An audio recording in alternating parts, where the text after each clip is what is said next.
This is a unit for special forces, not for boys who once owned special cars.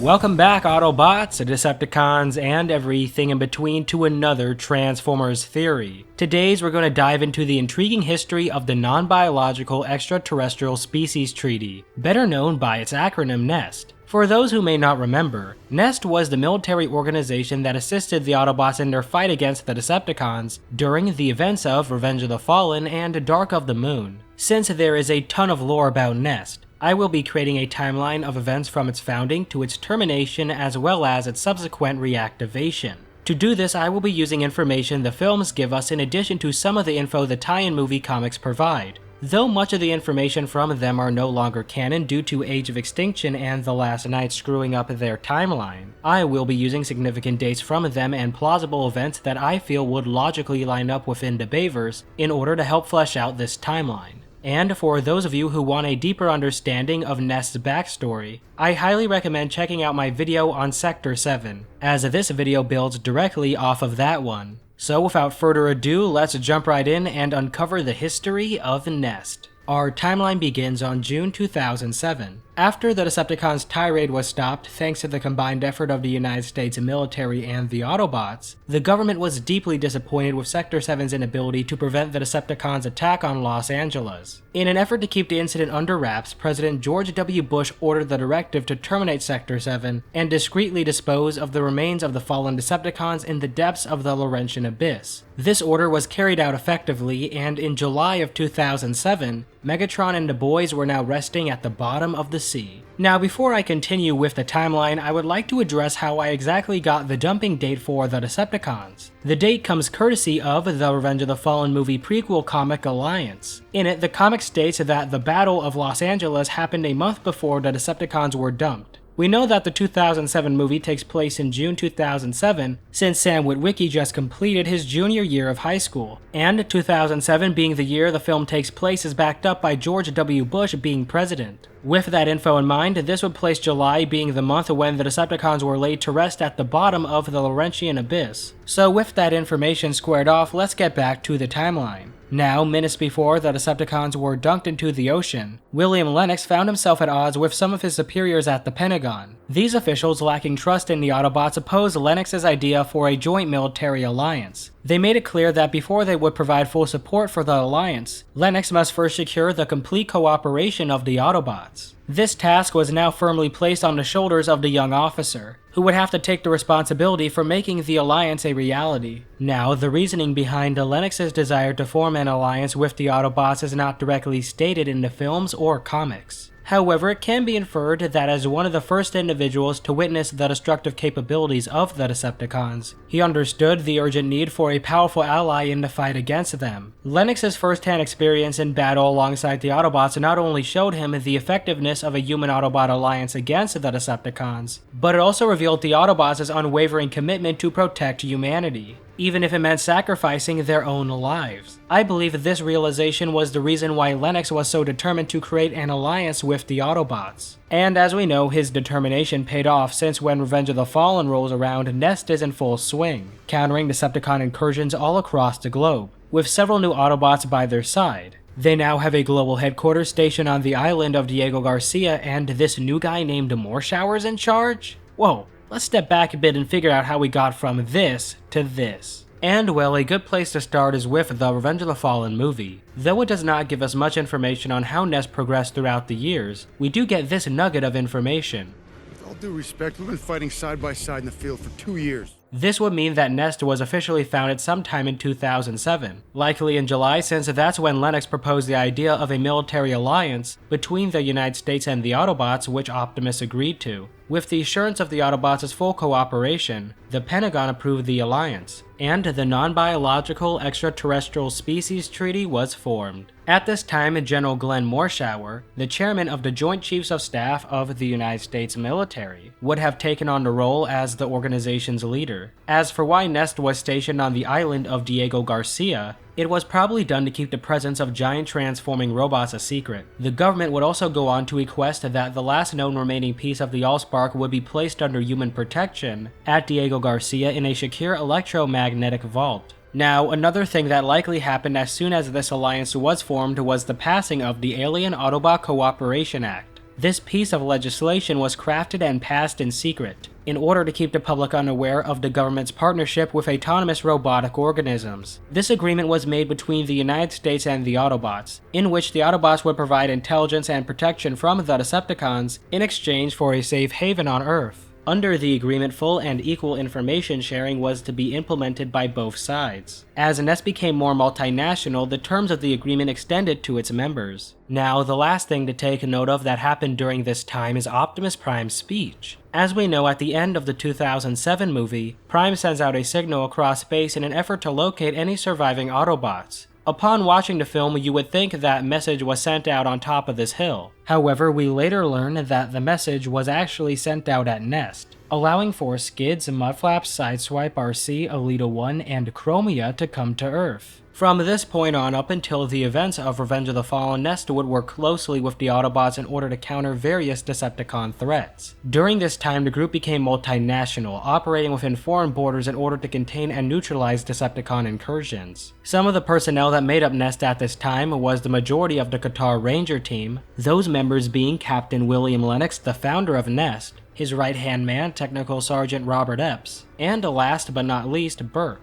As for some other personnel, there were a ton of British Army soldiers who served in Nest. This makes sense since the island of Diego Garcia stationed joint military bases for both the United Kingdom and United States. The only British soldier we got a name for was Agent Graham, who was part of the Special Air Services Forces. Now, something to note here is that in real life there's no such UK military unit known as the Special Air Services Forces. The SASF is likely a fictionalized version of the real Special Air Services, which is an elite unit of the United Kingdom's army. This can explain why Graham is designated as an agent despite the fact that the SAS refers to their soldiers as troopers. As for some other personnel that joined Nest at this time, the only ones known by name would be Stone and Mongo. From here, we finally get to the events of Revenge of the Fallen, which takes place in September 2009. We know that the film takes place in 2009 since Barack Obama is president.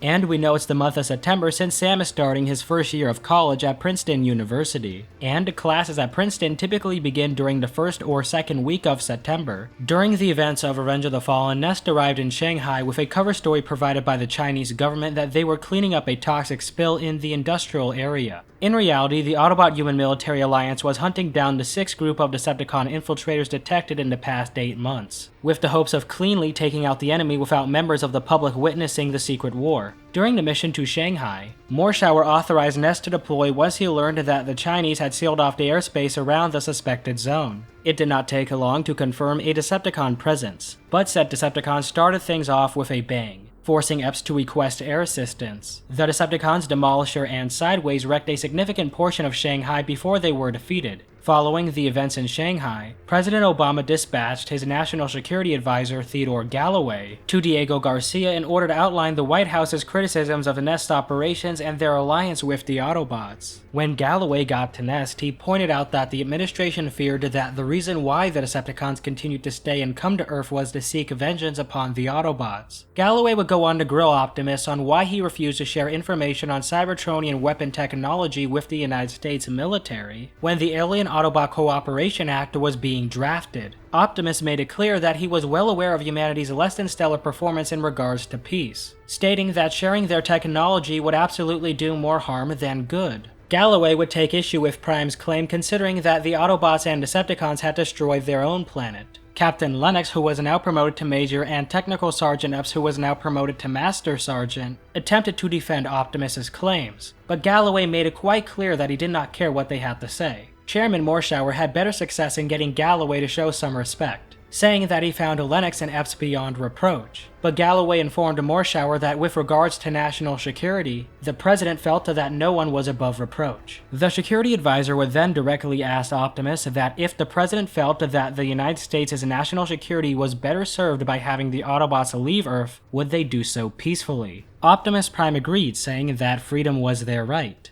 However, he told Galloway to pass a message along to the president. That message being, what if the Autobots left and the government was wrong? Unbeknownst to everyone during this conversation, the Decepticon communications officer Soundwave had been silently listening in, gathering crucial information such as Megatron's whereabouts in the Laurentian Abyss and the location of the last Allspark fragment, which was being kept in a secure vault at Diego Garcia. Taking swift action, Soundwave dispatched Ravage and Reedman to steal the fragment. The mission resulted in the loss of several brave Nest soldiers, further straining relationships between the United States and the Autobots. With the shard in hand, Soundwave sent the Constructicons to the Laurentian Abyss, and Scalpel used the shard to revive their fallen leader. Finally, back in action, Megatron would set his sights on capturing Sam Witwicky. The Autobots would soon send word to Nest of multiple incoming Decepticons, but refused to specify where they were heading and would not respond to Nest's calls. Lennox ordered Nest to be ready for deployment in 20 minutes, but by the time they made it to the US, Lennox received a message from the Autobots. The battle with the Decepticons to rescue Sam Witwicky had not gone well,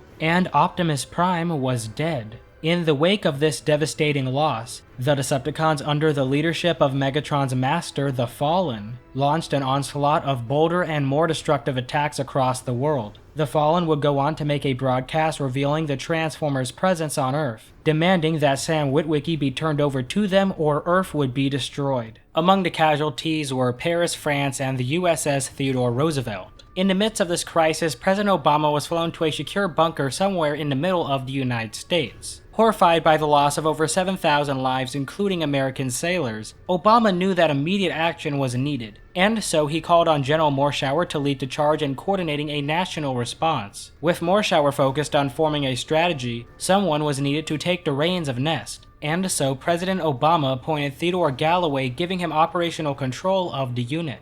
Sometime after Optimus Prime's death, his body would be brought to an Air Force base in New Jersey. Before his body had barely hit the ground, the United States military surrounded the Autobots. Lennox ordered the soldiers to lower their weapons, only to learn that Director Galloway was now in charge of Nest. With his newfound power, Galloway used the broadcast and the attacks as an excuse to have Nest deactivated, ordering Lennox to have his team and the Autobots cease all Decepticon operations and return to Diego Garcia pending further orders. Lennox tried to argue the importance of the Autobots in a fight against the Decepticons, but Galloway dismissed his arguments, stating that they needed to focus on a coordinated US military strategy. He also revealed that while battle plans were being drawn up, they were exploring every diplomatic solution, including the possibility of handing over Sam to the Decepticons. As a final insult, Galloway stripped a badge off of Lennox's uniform. As the Autobots were being loaded onto C-17s for transport back to Diego Garcia, Lennox received a phone call from none other than former Sector 7 agent Seymour Simmons, who said that he was with Sam and needed Optimus brought to Egypt since Sam figured out a way to revive him. Lennox found it strange, but realized that Sam had a better idea of the stakes and decided to trust him. However, there was a problem. That problem was Director Theodore Galloway. If he got wind of this plan to go to Egypt, there would be no hope in resurrecting Optimus. To counteract this, Lennox notified his soldiers on the new plan and made arrangements with the pilots of the C-17s returning the Autobots to drop them off in Egypt. Mid-flight, Lennox had the pilots fake some engine trouble. Galloway began to suspect that Lennox might have something to do with this, and warned that it would be the death of his career. However, when the plane banked sharply to the left, he realized that there was something wrong,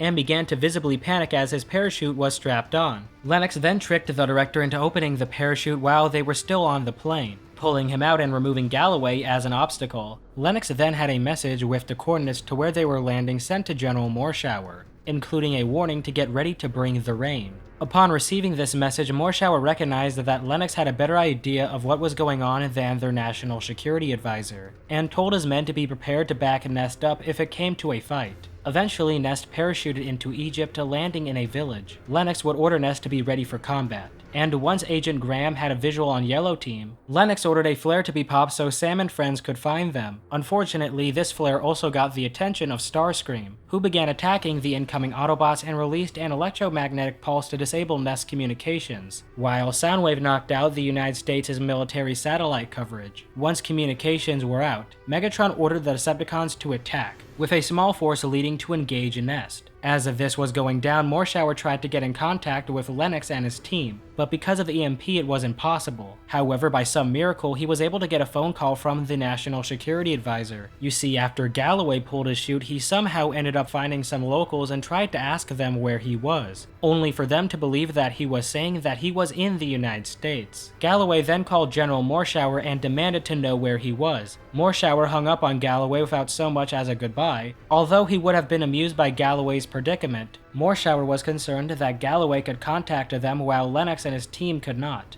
Heading to Nest's control room, Morshower learned that they couldn't establish contact with Nest. He also learned that something had blinded all their satellites above the area. Morshower ordered his men to contact Egypt and Jordan to deploy some air assets to locate Nest. Once they saw the war that was raging on, Morshower ordered every available armed unit to the region, thus sparking Operation Firestorm. On the ground, Nest fought a desperate struggle to hold off the Decepticons, until Sam arrived with the Matrix of Leadership. Once Sam Witwicky and Michaela Baines were with them, Sergeant Epps ordered in an airstrike, which managed to destroy most of the Decepticon forces. With the coast clear, Sam was able to use the Matrix to bring Optimus back to life. And with the Autobot leader functioning once again, Nest watched as he combined with Jetfire and subsequently defeated the Fallen, forcing Megatron and the remaining Decepticons to retreat. And thus the world was once again saved by a human Autobot alliance. From here we now move on to the events between Revenge of the Fallen and Dark of the Moon. And this is where a lot of interesting developments take place. As we know, at the end of the film, Optimus Prime sends out a transmission into space, detailing recent events so that the past of both human and Cybertronian races would be remembered, declaring that humanity and the Autobots would face the future together. This message, just like the first, was vetted at Nest. And as we know, it would go on to attract some more Autobots, specifically the ones aboard the Xanthium, those being the Autobot engineers Leadfoot, Roadbuster, and Topspin, the Autobot inventor Wheeljack, and the Autobot warrior Mirage. The ship would later be based at the Kennedy Space Center so the United States government could study and maintain military control over it. The Wreckers were responsible for maintaining the craft while it was grounded, and would spend most of their time working on it and repairing it with the help of some human engineers. However, the trio was rarely let off the base due to their attitude. Another event that happened shortly after the events of Revenge of the Fallen was Theodore Galloway's rescue. Though we never get to see it play out on screen, we know it happened since the government wouldn't just abandon their national security advisor in the middle of nowhere. And the comics back this up since he goes on to appear in several stories that take place after the events of Revenge of the Fallen. Some other events that took place during this time would be the public's reaction to aliens living among them and working with the government. After the Fallen's hack, the secret was out, and there was no way Nest could cover this one up, especially after the global mess the Decepticons made. The extent of what the public knew at this time is not fully known. However, by the time Dark of the Moon takes place, the public is well aware of who the Autobots and Decepticons are, in addition to key players from each faction. Former Special Agent Seymour Simmons would capitalize off of this by going on to write the best-selling book,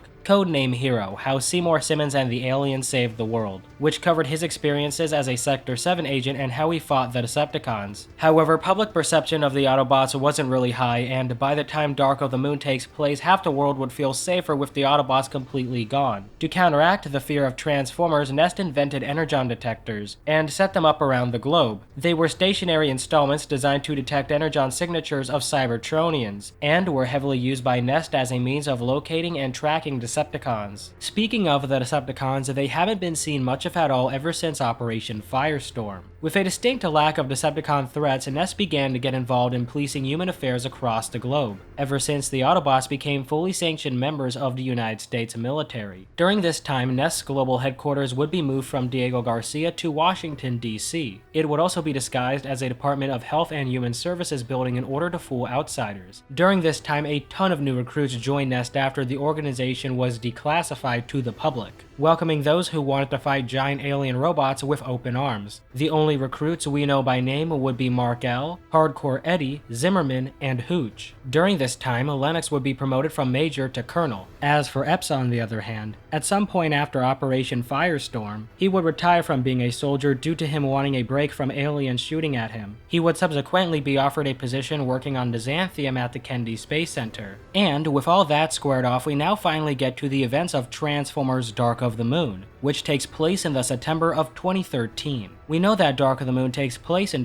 2013 since Sam just finished up his 4-year degree in geopolitics, with him graduating from Princeton during the last week of May. We also know that Sam has been job hunting for 3 months due to a line Ron Witwicky says. 3 months out of school and he can't find a job? So with that said, Dark of the Moon logically takes place around September 2013. During the events of Dark of the Moon, Nest sent out an Autobot strike team composed up of Bumblebee, Sideswipe, Mirage, and Wheeljack to destroy an illegal nuclear facility in the Middle East. As this was going down, a tip from Alexei Voshkod, the general counsel for the Ukrainian Department of Energy, sent Lennox's team to the abandoned Chernobyl nuclear power plant. The Nest team proceeded inside the power plant, and within they located some sort of alien device. However, before they could secure it, they were attacked by Shockwave's pet driller, which made off with the device. Lennox and his team evacuated the building and outside joined Optimus Prime in fighting off Shockwave and the driller. After regaining possession of the device, Optimus told Lennox that it was an engine part from a long-lost Autobot ship. With the device in hand, they returned to Nest headquarters, where Autobot and human members alike were training to take down Decepticons. Lennox would get a visit from the Director of National Intelligence, Charlotte Meering, who wanted to compile some information on the recent Nest raid in Iran. Upon her arrival, Optimus demanded answers about why he wasn't told that Autobot technology was at one point being used at Chernobyl. Meering would go on to explain that the reason why this information wasn't shared with the bots was because it was deemed to be director-only clearance at Sector 7 until now. She would then introduce Buzz Aldrin and 2 of NASA's founding directors to him. They revealed to Prime that humanity had discovered the ruins of the Ark on the Moon in the 1960s. With this knowledge in hand, Prime traveled to the Moon with Ratchet aboard the Xanthium, where they discovered the body of Sentinel Prime within the Ark's crash vault, along with a small fraction of the special cargo the Ark had been carrying. 5 pillars capable of opening a space bridge. Upon their return to Earth, Meering ordered that the pillars be locked up until Nest knew what they were capable of. Swiftly after this, Sam Witwicky and his new girlfriend Carly Spencer arrived at the gate. Though the pair were stopped by the guards, Bumblebee let them in, and Sam passed on information he had gained about the Decepticons' involvement in the space race. Upon using the Matrix of Leadership, Optimus revived Sentinel, who explained that the pillars were a transportation device and demanded that they be returned to the Autobots. Meering, however, believed that the pillars' potential to be used as weapons of mass destruction was too great, and decided to keep them locked up, a decision Sentinel wasn't too keen on. After this, Meering had a conversation with Sam and Carly to address Sam's desire of wanting to join Nest. However, she would explain to him that Nest was a unit for veteran intelligence officers and special forces, not for boys who once owned special cars. However, she told him that she appreciated what he did for them. She would then send Nest agents to Sam's office as a result of the recent Decepticon attack, in addition to sending him home with Autobot protection. Sam would soon after get in contact with Seymour Simmons, and the two would discover evidence that the Decepticons held hundreds of the same pillars Sentinel had. Fearing that the cons would soon be coming after Sentinel Prime since he was the only one who could activate the pillars, Sam alerted Meering and she would put Nest on high alert. Several Autobots escorted Sentinel Prime safely back to Nest headquarters, while fending off a team of Decepticons along the way. But once they had arrived at their destination, Sentinel allowed his facade to drop,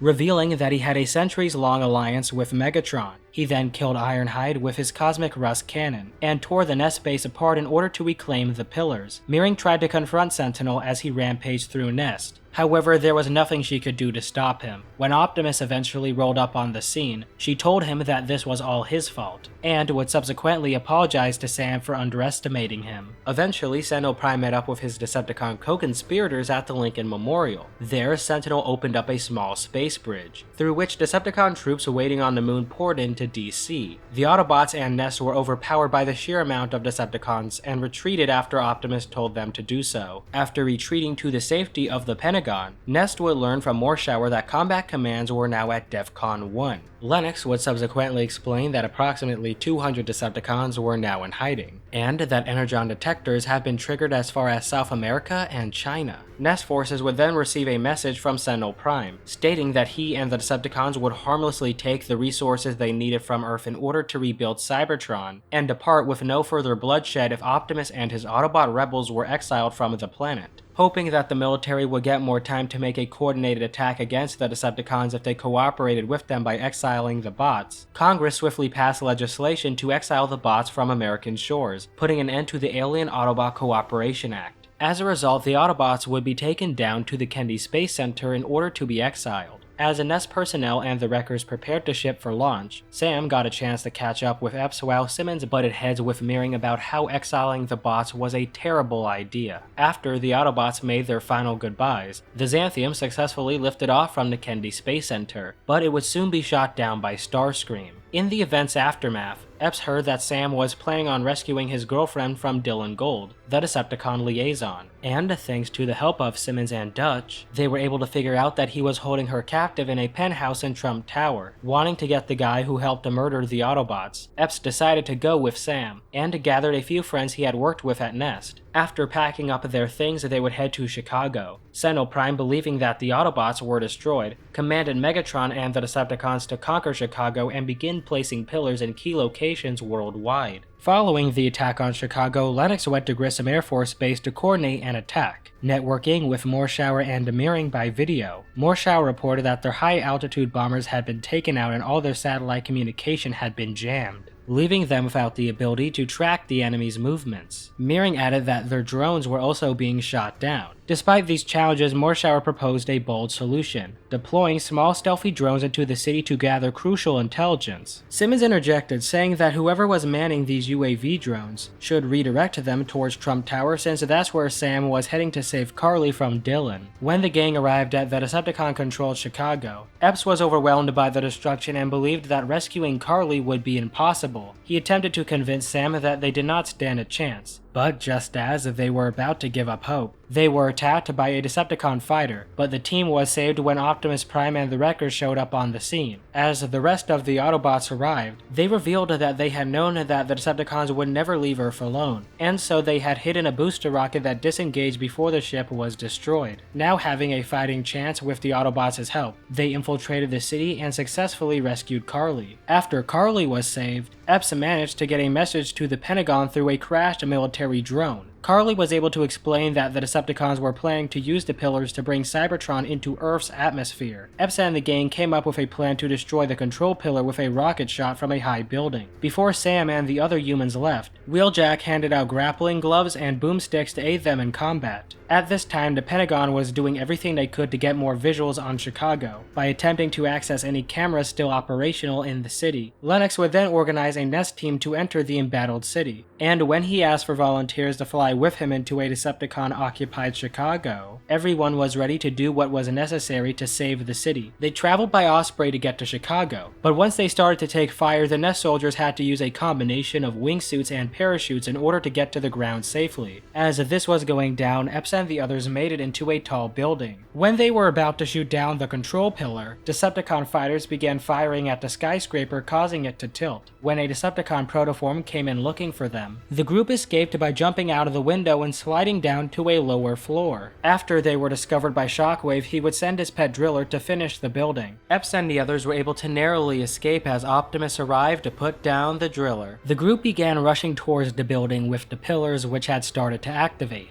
But Epps and his men were separated from Sam and Carly when Starscream took several pot shots at them. Starscream would go on to attempt to squish Sam, but Sam was able to fight back, using the grapple glove to launch onto the robot's eye, and jamming the boomstick in the other, fully blinding him. Lennox and his squad was alerted to the commotion, and started to open fire. Lennox was able to cut Sam free before the bomb in Starscream's head exploded. As they fell, Bumblebee was able to catch them in the nick of time. Back at the Pentagon, the military started to send Tomahawks to the city. Dutch was able to hack into the traffic camera for the Michigan Avenue Bridge, and was able to show that the Autobots were captured. As this was going down, Lennox was in the middle of leading his team to the river, where they rendezvoused with Epps and his group as well as a team of Navy SEALs. They were unable to cross the bridge until Dutch was able to lower it remotely. Once on the other side of the river, Ness set up an ambush to attack a group of Decepticons, including Shockwave. As Lennox and his team parachuted down to get the drop on the Decepticons, Epps ordered the snipers to blind the cons. Stone would then order Demo Team to use the bot busters in order to immobilize the Decepticons. As this was happening, Lennox's parachute got caught on Shockwave. As he got to safety, Zimmerman attempted a Decepticon head kill shot, which didn't end up killing Shockwave but severely damaged him, causing him to fling Zimmerman off of him. As Lennox got Zimmerman out of harm's way, Epps and his team would open fire on Shockwave, forcing him to retreat. As Nest launched their attack on the remaining Decepticons, the space bridge process was temporarily halted by Optimus' strike on the control pillar. As Sentinel engaged Optimus in hand-to-hand combat, the Tomahawks from earlier finally arrived, shooting down several Decepticon fighters, giving Optimus the cover he needed to fight Sentinel. During all this, Dylan Gold was able to make his way to the control pillar, and was able to reactivate it while Sam struggled to stop him. Epps, Lennox, and the other soldiers were unable to provide assistance as they were heavily engaged in fighting the remaining Decepticon forces, but as soon as Sam successfully took down Gold, Epps, Lennox, and the other soldiers arrived on the scene. Epps urgently called for Bumblebee and Ratchet, who then destroyed the pillar, causing the partially formed Cybertron to implode and collapse in on itself. Following the battle, Lennox, Epps, and the rest of the Nest soldiers walked out on the bridge where Optimus had defeated both Megatron and Sentinel, celebrating a well-deserved victory. Just like in Egypt and in Los Angeles, a human Autobot alliance was the way to go when the world needed to be saved from the Decepticons. From here, we now move on to the events between Dark of the Moon and Age of Extinction, and here things were not looking too good for Nest. In the aftermath of the Chicago War, public opinion against all Transformers grew considerably, and thus the United States government officially decommissioned the Nest program and replaced it with Cemetery Wind, a CIA-run operation that would continue Nest's mission of hunting down Decepticons. A handful of Nest personnel would end up joining the organization, but I plan to cover this event in greater detail in both my Fall of Public Perception and Birth of Cemetery Wind videos respectively. Now regarding the exact date of Nest's decommissioning,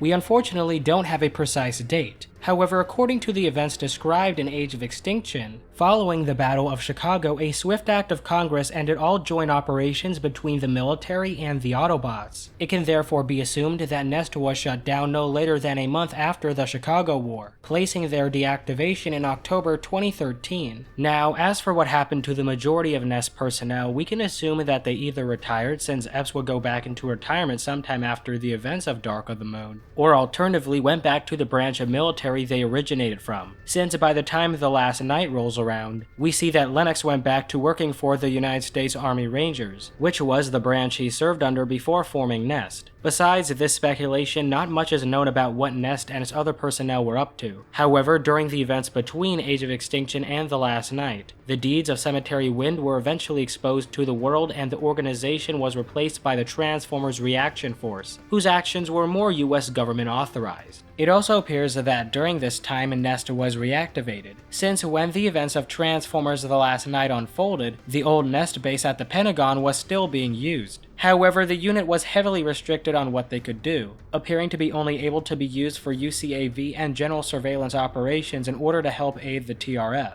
Now, unfortunately, we don't have a clear date as to when they were reactivated. However, we do know that Age of Extinction takes place in May 2018, since Harold Attinger tells us that the Battle of Chicago happened 5 years ago, and we know it's the month of May since Tessa only has 2 weeks of school left. As we know, Cemetery Wind's deeds would be exposed to the world, prompting the TRF to be formed the same year, and since we see Nest working with the TRF during the events of The Last Night, we can assume that they were reactivated around the same time the TRF was formed, likely in mid to late 2018. Now, the last thing I want to cover before ending off this video is the vehicles, weaponry, and gear Nest used. In Revenge of the Fallen, Nest had a handful of vehicles. To transport the Autobots around the globe, they used Boeing C-17A Globemaster IIIs. For human transport, Bell UH-1 Iroquois, Boeing AH-64 Apache Longbows, and Sikorsky UH-60 Blackhawks were good for the air, while modified 2008 Hummer HXs and 2009 Hummer H3Ts armed with modified Browning M191A4s were used to engage enemies, while 2008 Can-Am Spyders that were transported in the trailers of Max CH series trucks and in Globemaster IIIs were used to get around. Nest also had access to Sector 7's heavily modified Chenov Desert Patrol vehicles, but they were not used in combat. As for the weapons Nest used, there was a ton. For handguns, Nest soldiers were either equipped with Sig Sauer P226s or Beretta 92FSs. For rifles, the M4A1 carbine was the most popular choice due to how versatile it was. However, some Nest soldiers used Magpul Masadas, Heckler & Koch HK416Ds, and Barrett M82A1s. Some personnel would also be using machine guns such as MK48 Mod Zeros, M249 paratroopers, and of course the handheld M134 minigun. Nest would also use a variety of launchers, such as M203s, Milcor M32 MGLs, Sage Control SL6s, and modified M136 AT4s. Lastly, all Nest personnel were likely equipped with a Heckler & Koch P2A1 flare gun. As for some of the gear they used, all Nest soldiers would be equipped with quantum crypto gear. Moving on to Dark of the Moon, Nest would add a few new ground vehicles to their arsenal, such as AM General HMM WV M1025s, Oshkosh M1075 PLSs, and Oshkosh MTVRs. For aircraft, they would acquire a modified V-22 tandem that was larger and had 4 rotors, Boeing CH-47 Chinooks, General Atomics MQ-1C Gray Eagles, Boeing AH-64D Apache Longbows, Bell CV-22 Ospreys, a Gulfstream Aerospace G-450, and the Rockwell Space Shuttle Discovery OV-103. As for some new weapons Nest used, Glock 17s, Noveske N4CQBs, Bushmaster ACRs, FN SCAR-Ls, M249 SAW paratroopers, Milcor MGL MK1Ls, FN MK13 EGLMs, and KAC M203A1s were all new additions to the arsenal. And lastly, as for some of the gear they used, some Nest soldiers would be equipped with portable energon detectors. Others would be equipped with bot busters, which were similar to the boomsticks Wheeljack made, and all Nest soldiers would be equipped with piercing D-Bot, specialized ammunition that was made to take down Decepticons. And just like that, now you know the history of the Non-Biological Extraterrestrial Species Treaty. I hope you guys enjoyed this video, and if you have not already, check out the Fixing Transformers playlist for some more awesome theories. But before I go, I want to say thank you to all my Patreons and channel members for supporting the channel. You guys are the reason why Theory Miss has continued to get bigger and better, so a big fat thank you to all of you. And as always, if you enjoyed the video, please consider giving a like or rating because it does help the channel a lot. With that said, hit that outro.